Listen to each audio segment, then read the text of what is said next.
நம்ம இந்த வார தலைப்பு என்ன என்று சொன்னால், நம்மை நினைவு கூறுகிற தெய்வம். த காட் ஹூ ரிமெம்பர் அஸ், நினைவு கூறுகிற ஒரு தெய்வம். ஒருத்தர் பக்கத்து வீட்டுக்கு போனார். போனோன்னா, ஐயா என்ன இன்னைக்கு நம்ம வீட்டில் கோழி பிரியாணியா அப்படின்னு கேட்டார். என்னங்கய்யா கரெக்டாக எப்படி சொன்னீங்க அப்படின்னாப்புல. என் வீட்டில் கோழியை காணல அப்படின்னார். கண்களை பண்ணி ஜெபிப்போமா? ஆண்டவரே, இந்த காலை வெள்ளையமுடைய பாதத்தில் வருகிறோம். எனக்கும் வந்திருக்கிற அன்பு பிள்ளைகளுக்கு இந்த வார்த்தைகளை ஆசீர்வதித்தாங்க. எங்களோடு இடைபெடுங்க தகப்பனே. வசனத்தின் மூலமாக உம்முடைய பந்திக்கு எங்களை ஆயத்தமாக்கும். இயேசுவின் மூலம் ஜெபிக்கிறோம் பிதாவே, ஆமென், ஆமென். நினைவு கூறுகிற தெய்வம், த காட் ஹூ ரிமெம்பர் அஸ். இந்த மாத வாக்குத்தத்தம் நீங்கள் அதில் பார்த்தீங்கன்னா, யாத்திராகமம் 2:25 தேவன் இஸ்ரவேல் புத்திரரை கண்ணோக்கினார், தேவன் அவர்களை நினைத்தருளினார். எல்லோரும் எடுத்து பாருங்கள். யாத்திராகமம் 2:25 எடுங்க. யாத்திராகமம் 2:25, யாத்திராகமம் 2:25 சேர்ந்து வாசிக்கலாமா? யாத்திராகமம் 2:25 சேர்ந்து வாசிப்போம். தேவன் இஸ்ரவேல் புத்திரரை கண்ணோக்கினார், தேவன் அவர்களை நினைத்தருளினார் என்கிறது. தேவன் நினைத்தருளினார் என்று சொல்கிறதுனால அவர் மறந்து போகிற குணம் இருக்குது நம்ம நினைக்க வேண்டாம். அதை எப்படி போடணும்னு தெரியல, அதனால் அவங்க போட்டிருக்கிறாங்க. இதை நினைவு கூற என்று சொன்னால் it is a faithfulness of God. தேவனுடைய உண்மை தன்மையை அதை சொல்லுகிறதை ஒழிய அவர் மறந்து போயிட்டாரு திரும்ப நினைக்கிறார் என்பது அர்த்தம் இல்லை. எனவே it shows the faithfulness of God. தேவன் எவ்வளோ உண்மையுள்ளவர் என்பதை விளக்குவதற்காக போடப்பட்ட வார்த்தை தான் கர்த்தர் நம்மை நினைத்திருக்கிறார் என்று சொல்லி. ஏசாயா 49 மிகவும் அருமையான ஒரு வசனம். இதை மட்டும் எடுக்கலாம் மறுபடியும். ஏசாயா 49 15 16 பாருங்களேன். எப்போல்லாம் உங்களுக்கு ஆண்டவர் என்னை மறந்துட்டாரோ கைவிட்டாரோ அப்படி நினைக்கும் போதெல்லாம் அந்த வார்த்தையை நீங்கள் வாசிக்கலாம். 856 பக்கம், 856 பழைய ஏற்பாட்டிலே ஏசாயா 49 15 16 சேர்ந்து வாசிக்கலாமா? ஸ்திரீயானவள் தன் கற்பத்தின் பிள்ளைக்கு இறங்காமல் தன் பாலகனை மறப்பாளோ? அவர்கள் மறந்தாலும் நான் உன்னை மறப்பதில்லை. இதோ என் உள்ளங்கைகளில் உன்னை வரைந்திருக்கிறேன், உன் மதில்கள் எப்போதும் என் முன் இருக்கிறது என்றார். பாருங்கள், ஆண்டவர் எப்பொழுதும் நம்ம நினைத்திருக்கிறார். அவர் கையில் நம்ம வரைந்திருக்கிறார். அந்த கையில் தான் அவருக்கு திரும்ப ஆணி அடித்தாங்க இல்லை? நம்ம நினைத்திருக்கிற வரைந்திருக்கிற கரங்கள் ஆணியினால் கடாவப்பட்டது.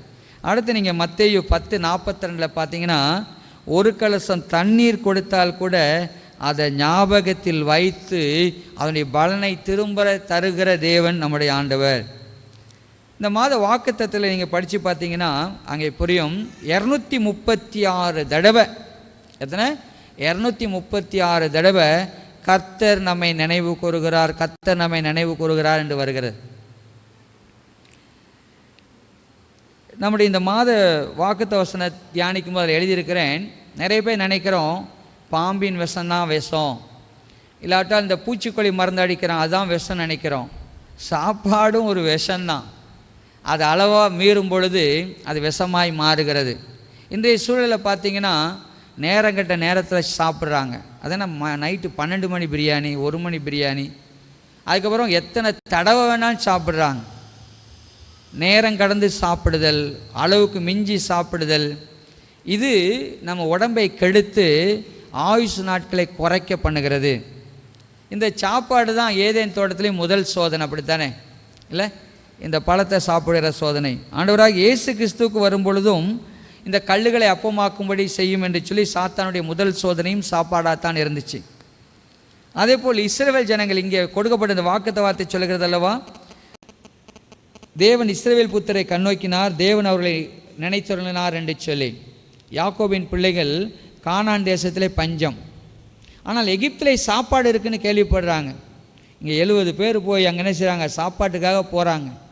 கடைசியில் 400 வருடம் 30 வருடம் யோசேப்பின் காலம் சமாதானமாக இருந்தது. அடுத்த 400 வருடங்கள் அவர்கள் அடிமையாக்கப்பட்டார்கள். சாப்பாடு தான் அவங்களுக்கு அன்றைக்கி காரணமாக இருந்துச்சு. ஸோ கர்த்தருடைய பிள்ளைகளே, அங்கே 400 வருடம் அடிமைத்தனத்தில் கஷ்டப்பட்ட அந்த ஜனம் கர்த்தர் நோக்கி கூப்பிட்டது. நீ யாத்திராகமும் 2 அதிகாரம் 3 அதிகாரம் படிக்கும்போது பார்த்தீங்கன்னா அவருடைய கூக்குரலை கர்த்தர் கேட்டார். அவர் ஆளோட்டிகள் அவர்களை மிகவும் கொடுமைப்படுத்துகிற கர்த்தர் பார்த்தார் என்று போடப்பட்டிருக்கிறது. அது கர்த்தர் அங்கே அதை சொன்ன வார்த்தை தான். அங்கே தேவன் இஸ்ரவேல் புத்திரரை கண்ணோக்கினார், தேவன் அவர்களை நினைத்தருளினார் என்று சொல்லி. எனவே தேவன் முதலாவது நீங்கள் நான் தெரிந்து கொள்வோம் அந்த ஃபெய்த்ஃபுல்னஸ் ஆஃப் காட், தேவனுடைய அந்த உண்மைத்தன்மை எதை நமக்கு சொல்லுதுன்னா, தேவன் நம்முடைய வேதனையின் குரலை கேட்கிறார். நீங்கள் மனுஷங்கிட்ட போய் அழாதீங்க, அவங்க ஒன்றுமே செய்ய முடியாது, ஐயோ பாவம் அப்படி தான் சொல்லுவாங்க. அதனால் சொல்கிறனால எந்த பிரயோஜனமும் இல்லை. நிறைய பேர் நினச்சிக்கிறோம் மற்றவங்கள்ட்ட போய் கதறிட்டா சொல்லிட்டா நம்மளுக்கு ஏதோ ஆறுதல் வந்துடும், அவங்க ஏதோ காரியங்களை மாற்றிடுவாங்க. யாரும் ஒன்றும் செய்ய மாட்டாங்க.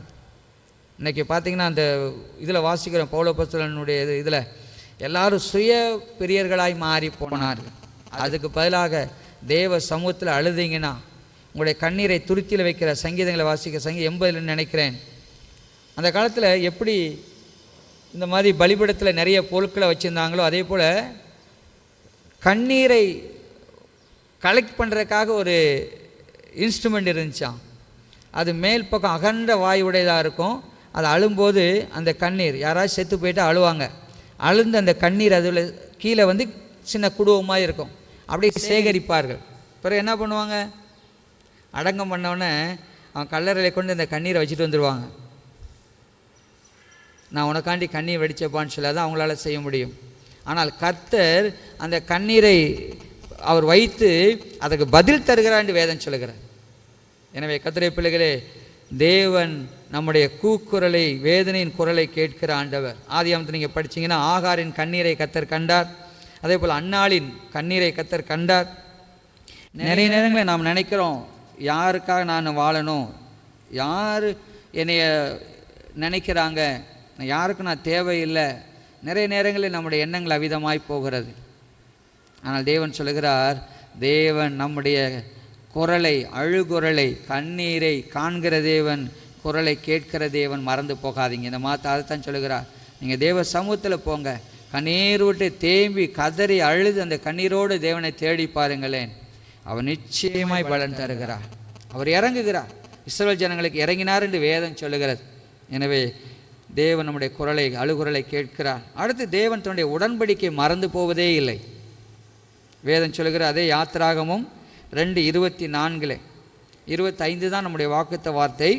24 போடப்பட்டிருக்கிறது, தேவன் அவர்கள் பெருமூச்சை கேட்டு தாம் ஆபிரகாமோடும் ஈசாக்கோடும் யாக்கோபோடும் செய்த உடன்படிக்கையை கர்த்தர் நினைவு கூர்ந்தார் என்கிறது. உடன்படிக்கை என்று சொல்லுகிறது வாக்குத்தத்தம். ஆபிரகாம்கிட்ட என்னென்ன சொன்னாரோ அதெல்லாம் அவர் என்ன செய்கிறார், நான் நிறைவேற்ற வேண்டும் என்று காத்திருக்கிறார். ஈசாக்கோடு யாக்கோபோடு அதை நினைவு கூர்ந்த ஜனங்களை விடுவிக்கும்படியாக கர்த்தர் மோசே அங்கு அனுப்புகிறார். எனவே உடன்படிக்கையை மீறுகிற தேவன் அல்ல, அதை நினைவு கூர்ந்து அதை நிறைவேற்றுகிற தேவன் ஆண்டவர். ஆதியாகமம் 3:15 போட்டிருக்கிறது. அங்கே ஆதியாகமம் 3:15 உங்களுக்கு தெரியும், ஆதாம் ஏவாள் பாவம் செய்த பொழுது பிசாசிட்ட சொன்னார், உன்னுடைய தலை நசுக்கப்படும் என்று சொல்லி. இந்த ஆதாம் ஏவாள், இந்த சந்ததி தலைமுறைக்கு நான் விடுதலையை உண்டாக்குவேன், இவள் மரணத்திலிருந்து இவங்களை பாதுகாப்பேன் என்று அங்கே ஆதியாகமம் 3:15 சொன்ன தேவன் இங்கே புதிய ஏற்பாட்டில் பார்க்கிறோம். வாக்குத்தத்தத்தின்படி இந்த பூமியிலே வந்து அவர் சிலுவையிலே மரித்து நம்மளுக்கு பாவ விமோசனத்தை உண்டாக்கினார். அது உடன்படிக்கையின் நிறைவேறுதலாக இருக்கிறது. அடுத்து நீங்கள் பார்த்தீங்கன்னா தேவன் அவருடைய நேரத்திலே செயல்படுகிறார். தேவன் கூறலை கேட்கிறார், உடன்படிக்கை நினைவு கூறுகிறார். ஆனால் அவர் தனக்கென்று ஒரு காலத்தை நியமித்திருக்கிறார். He has his own time table, he has own clock. ஆண்டவர் தனக்குன்னு ஒரு கடிகாரம் வச்சிருக்கிறார். ஒருவேளை ஆபிரகாமை 75வது வயதில் அழைக்கிறார், ஆனால் 100வது வயதிலே தானே அவனுக்கு குழந்தையை கொடுக்கிறார். அதே போல் யோசேப்பு 17 வயதில் எகிப்துக்கு போகிறான், ஆனால் 30 வயதில் தான் அவன் கவர்னராக மாறுகிறான். தாவீது அபிஷேகம் பண்ணப்படுகிறார், ஆனால் உடனே சிங்காசனத்தை ஆண்டவர் அமரச் செய்யவில்லை. கிட்டத்தட்ட 13 15 ஆண்டுகள் அவனுக்கு ஓடி தெரிகிறார். அவன் சிங்காசனத்தை அமரும்படியாய் அவர் அதுக்கப்புறம் தான் போய் சிங்காசனம் அமர்கிறார். ஸோ தேவன் சில நேரங்களிலே நம்மோடு பேசி இருக்கிறார், நம்மளோட வாக்குத்தத்தங்களை கொடுத்திருக்கிறார். ஆனால் கால தாமதமாகிறது. அந்த நேரத்தில் நீங்கள் நான் நினைத்து கொள்ள வேண்டும், தேவன் உடன்படிக்கையின் தேவன். அவர் நேரத்தை அவர் நிச்சயமாக நிறைவேற்றுவார். அவர் காலம் கடந்து நிறைவேற்றுகிறாரோ, காலத்துக்கு முன்னே நிறைவேற்றுகிறாரோ, அது அவர் கரத்தில் இருக்கிறது. ஒருவேளை நானும் நீங்களும் இஸ்ரவேல் ஜனங்கள் 100 வருஷம் அடிமையாக இருந்தோம், ஐயோ இதை விடுவிக்கணும்னு ஓடி இருக்கலாம். ஆனால் ஆண்டவர் 400 வருடம் காத்திருக்கிறார். ஏன்னா மோசே என்கிற ஒரு தலைவன் இன்னும் பிறக்கலை, ஒரு மோசே என்கிற தலைவன் இன்னும் உருவாகவில்லை. எனவே கர்த்தருடைய பிள்ளைகளே, தேவன் அவருக்கென்று நேரத்தை வைத்திருக்கிறார். நீங்களான அவசரப்படாதிருந்தால் தேவனுடைய அற்புதத்தை நீங்களான பெற்றுக்கொள்ள முடியும். கர்த்தருடைய பிள்ளைகளே, அதே போல் வேதத்தில் பார்த்தீங்கன்னா மார்த்தாள் ஆண்டவர்கிட்ட சொல்கிறாங்க, நீங்கள் இங்கே மட்டும் இருந்ததான் என் சகோதரன் செத்துருக்க மாட்டான். நீங்கள் நான் அப்படி தான் நினைக்கிறோம், நீங்கள் மட்டும் உதவி செஞ்சிருந்தால் ஆண்டவரே இதெல்லாம் நல்லா நடந்திருக்குமே. இல்லை, ஆண்டவர் ஒருபொழுதும் காலம் பிந்தி வருவதில்லை. மரணத்திற்கு பின்பும் தேவனால் அற்புதங்களை செய்ய முடியும், தன் பிள்ளைகளை நடத்துவார் என்பதை விளக்கும்படியாக அந்த லாசருடைய சம்பவத்தை வேதத்திலே பார்க்கிறோம். 4 நாட்களுக்கு பின்பு கர்த்தர் அந்த லாசரை உயிரோடு எழுப்பி மாத்தாள் மரியாள் குடும்பத்திலே மறுபடியும் ஒரு புது வாழ்வை உண்டாக்கினார். எனவே தேவன் நினைவு கூறுகிற ஆண்டவர், நினைவு கூறுகிற தெய்வம். வேதம் சொல்கிறது, நமது காத்திருத்தல் ஒருபோது வீணாய் போவதே இல்லை. அவர் நினைவு கூறுகிற 2வது பாயிண்டாக இந்த நாளை நான் உங்களோடு கூட சொல்ல விரும்புகிற தெய்வம் காரியம் என்னென்று சொன்னால், நம் அநேக நேரம் நாம் நம்முடையவைகளை மறந்து போகிறோம். தேவன் நினைவு கூறுகிறார், ஆனால் நாம் மறந்து போகிறோம். வேதத்தில் நீங்கள் பார்த்தீங்கன்னா ஆதியாகமம் 40 யோசேப்பு சிறைச்சாலையில் இருக்கிறார். அந்த அப்பம் சுடுகிற சுயம்பாகி ஒருவன் உள்ளே இருக்கிறான்.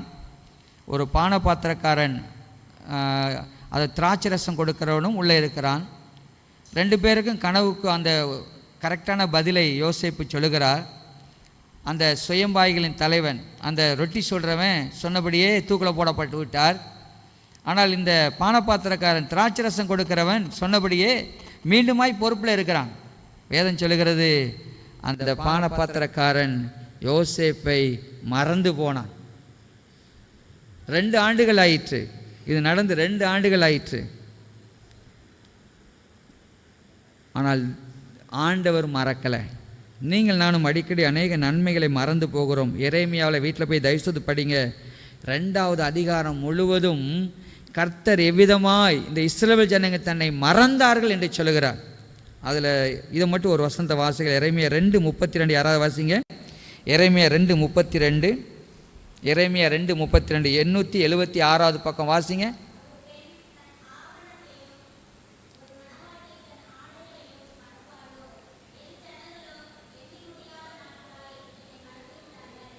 ஆமென்.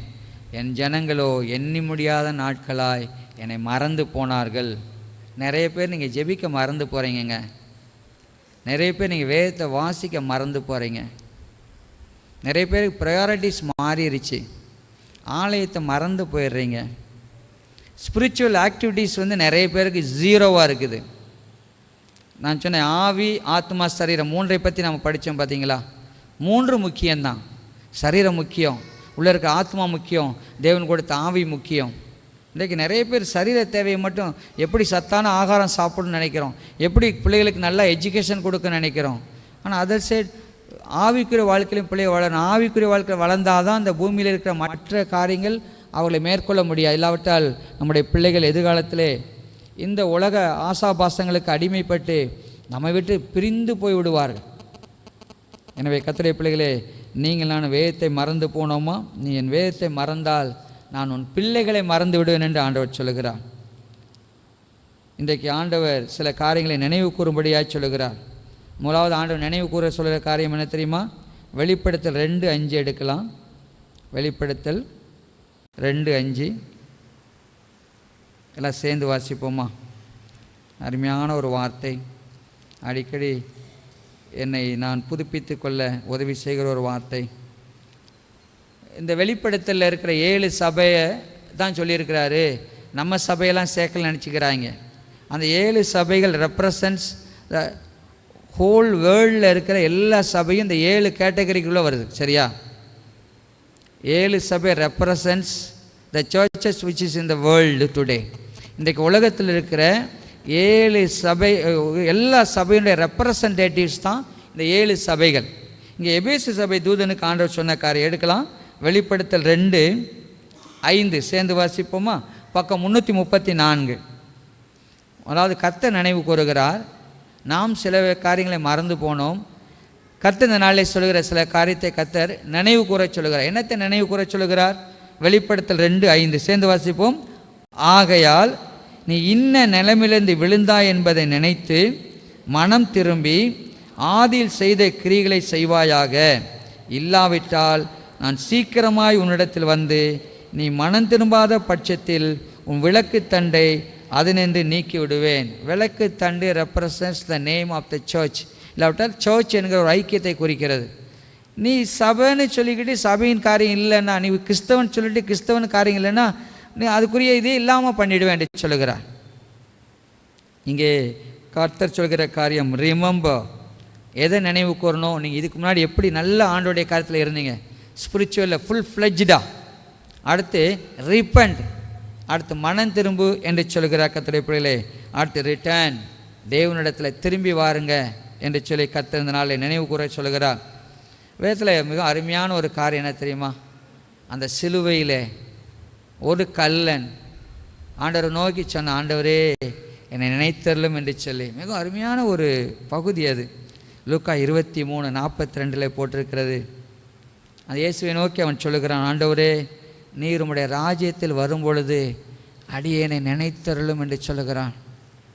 உம்முடைய ராஜ்யத்தில் வரும்பொழுது அடியேனை நினைத்தருளும். அவன் வாழ்நாள் முழுது வீணாக்கி விட்டான். வாழ்நாள் முழுது இயேசுவை சந்திக்க முடியவில்லை. திருடன். ஒருவேளை ஏசாமியை பார்க்க போயிருந்தால் அவனை பிடிச்சி ஜெயிலில் போட்டிருப்பாங்க. அதுக்கு பயந்து ஆண்டவர்கிட்ட வரலையோ தெரியல. ஆனால் கடைசி ஒரு சந்தர்ப்பம், இயேசுவோடு ஒரு மறிக்கிற ஒரு சந்தர்ப்பம், அதை அவன் பயன்படுத்தி கொண்டான். ஆண்டவரே உம்முடைய ராஜ்யத்தில் வரும்போது அடியனை நினைத்தருளும். இயேசு கிறிஸ்துவை அவன் தெய்வமாக கண்டான். இன்றைக்கு நிறைய பேருக்கு இயேசு கிறிஸ்து தெய்வமாக இல்லை, அதனால் அவங்களால கண்டு கொள்ள முடியல. அடுத்து அவன் தன்னை பார்க்கிறான், நியாயப்படி நான் தண்டிக்கப்படுகிறேன் என்று உணர்கிறான். நிறைய நேரம் கடவுளை நாம் அநீதி உள்ளவளாகவே பார்க்குறோம். கடவுள் என் பிள்ளைக்கு இதை செய்யலை, கடவுள் எனக்கு இதை செய்யலை, கடவுள் எதை கைவிட்டுட்டார் என்று சொல்லி தேவனை எப்பொழுதும் அநீதி உள்ளவராகவே பார்க்கிறோம். எனவே மனம் திரும்ப முடியல. இந்த மனிதன் சொல்கிறான், நியாயப்படி நான் தண்டிக்கப்படுகிறேன் என்று சொல்கிறான். அடுத்து ஒரு ரிக்வெஸ்ட் வைக்கிறான், ஆண்டவரே உங்களுடைய ராஜ்யத்தில் வரும்பொழுது அடியனை நினைத்தருளும். கர்த்தருடைய பிள்ளைகளே, ஆண்டவர் இயேசுவும் இம்மிடியட்டாக அவன் வாக்கு கொடுத்தார், என் கூட நீ இருப்பப்பா, இதை விட வேறு என்ன சிலாக்கிய வேண்டும்? அன்பு தெய்வ பிள்ளைகளே, கர்த்தர் நம்மை நினைவு கூறச் சொல்லுகிறார். நாம் மனம் திரும்புதலை நினைவு கூறும்படியாக சொல்லுகிறார்.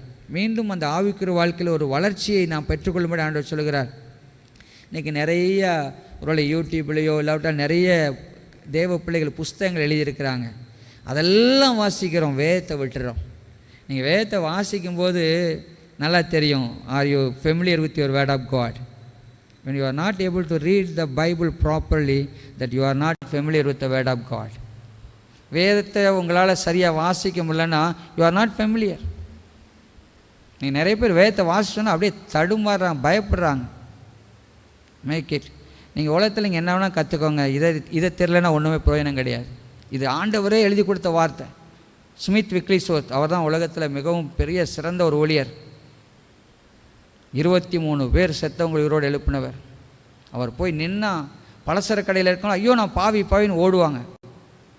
ட்ரெயினில் ஏறினா அங்கே நிறைய பேர் அப்படியே அழுது கண்ணீர் விட்டு ஆண்டருக்கு ஒப்பு கொடுப்பாங்க. அவர்கிட்ட போய் கேட்டாங்க, ஐயா நல்ல ஒரு ஆவிக்குரிய புஸ்தகம் சொல்லுங்களேன், நான் படிக்கணும்னு கேட்டாங்க. ஏன் வேதத்துக்கு என்ன குறைச்சல் அப்படின்னு சொன்னார். வேதத்துக்கு என்ன குறைச்சல் அப்படி சொன்னார். வேதத்தை வாசிங்க. எனவே கர்த்தருடைய பிள்ளைகளே, இந்த கல்லன் கடைசி நேரத்தை அந்த வாய்ப்பை அவன் பயன்படுத்தி கொண்டான். ஆண்டவரே உம்முடைய ராஜ்யத்தில் வரும்போது என்னை நினைத்தருளும் என்று சொல்லுகிறான். இன்றைக்கு நீங்கள் நான் சொல்லுவோம், ஆண்டவரே என்னை நினைத்தருளும், என்னை நினைத்தருளும் என்று சொல்லுவோம். யாரும் நீதிமானம் இல்லை, நான் அங்கி போட்டிருக்க நானும் நீதிமானம் இல்லை. என்னை ஆண்டவர் அதிகமாக திருத்த நினச்சிருக்கிறார், அதான் என்னை அங்கி போட வச்சிருக்கிறார். சரியா? உங்களை ஆண்டவர் எப்படி உடைக்கிறாரோ தெரியாது, எங்களை தினமும் சம்மட்டியால் அடித்து உடைப்பார். கண்ணீரோடு தேவ சமூகத்தை இருந்தால் தாங்க இந்த வேதத்தை எடுத்து போதிக்கிறதுக்கு இங்கே பலன் கிடைக்கும். வெளிவேஷம் நாம் போட்டுடலாம், அது புரோஜனமே கிடையாது. தேவன் உடைய வேதம் நம்மை உடைக்கும் பொழுது தேவன் நம்மை உருவாக்குகிறார். உடைத்த பாத்திரங்களை தான் மோசே ஒரு தலைவனாய் மாற 80 ஆண்டுகள் ஆயிற்று. 40 வருஷத்தில் அப்படியே மூடி பிரசங்கியார் மோசையை பற்றி சொல்லும்போது சொல்லுகிறார், இந்த first 40 he thought he is somebody. அவன் 40 வருஷத்தில் நான் யார் அப்படின்னு எழும்புகிறார். அடுத்த 40 வருஷம் 80 வருஷம் அவன் நினச்சான் ஐ எம் நோபடி. அடுத்த 40 வருஷம் இஸ்ரவேல் ஜனங்களோட வனாந்தரம் நடக்கும்போது he thought God is using the nobody.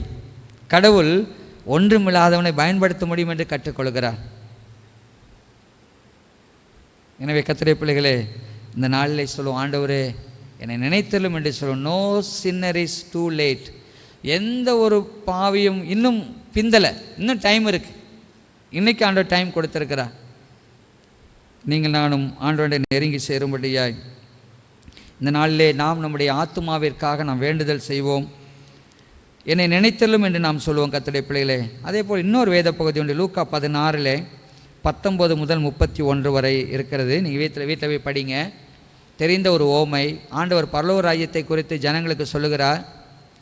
அங்கே ஒரு பெரிய பணக்காரன், அவனுடைய வீட்டு வாசலிலே ஒரு லாசர் என்று சொல்லி ஒரு ஏழை எளியவன் இருக்கிறான். 2 பேரும் மரிக்கிறார்கள். இந்த பணக்காரன் நரகத்துக்கு செல்கிறான். இந்த லாசரு பரலோகத்திலே ஆபிரகாம் மடியிலே தேற்றப்படுகிறான். நரகத்தில் அப்படியே அந்த கடலில் அவன் கண்டு தவிக்கிற வேலையை திடீர்னு மேலே பார்க்கிறான். அவன் தன் வீட்டு வாசலில் இருந்த அந்த லாசர் அங்கே இருக்கிறான்.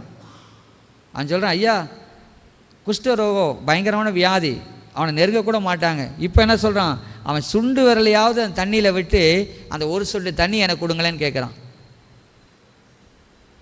கர்த்தருடைய பிள்ளைகளே, ஆனால் அவனுக்கு கொடுக்கப்படவில்லை. அப்போ ஆண்டவர் சொன்ன வார்த்தை அங்கே இருக்கிறது, நீ பூமியில் நன்மைகளை அனுபவித்தாய், லாசர்வோ தீமைகளை அனுபவித்தான், அதை நினைத்துக்கொள் என்று சொல்கிறார். நீ நல்லா சுகபோகமாக வாழ்ந்தப்பா, ஆனால் அந்த லாசர் ரொம்ப கஷ்டப்பட்டான். அதனால் இப்போ லாசரை தேற்றப்படுகிறான், நீ கஷ்டப்படுற அப்படி சொல்கிறார். ஆனால் அதுக்கப்புறம் பார்த்தீங்கன்னா அவன் இன்னும் எனக்கு 5 சகோதரர் உண்டு ஐயா, யாராச்சும் அனுப்புங்களேன்னு சொல்லுகிறார். அவனுக்கு இப்போ ஒரு ஊழிய வாஞ்சியெல்லாம் வருது. ஆனால் இட்ஸ் டூ லேட். ரொம்ப பிந்தி அவனுடைய கண் விழிப்பு உண்டாகிறது. இன்றைக்கு நீங்கள் ஒருவேளை ஏசப்பாவை நம்புறீங்களோ நம்பலையோ, பைபிள் உண்மைன்னு நம்புறீங்களோ நம்பலையோ, மோட்ச நரகம் உண்டுன்னு நம்புறீங்களோ நம்பலையோ, ஆனால் நீங்கள் நம்பினாலும் சரி நம்பாட்டியும் சரி, மரித்த பின் உண்மையை அறிவீர்கள், ஆனால் that will be too late for us.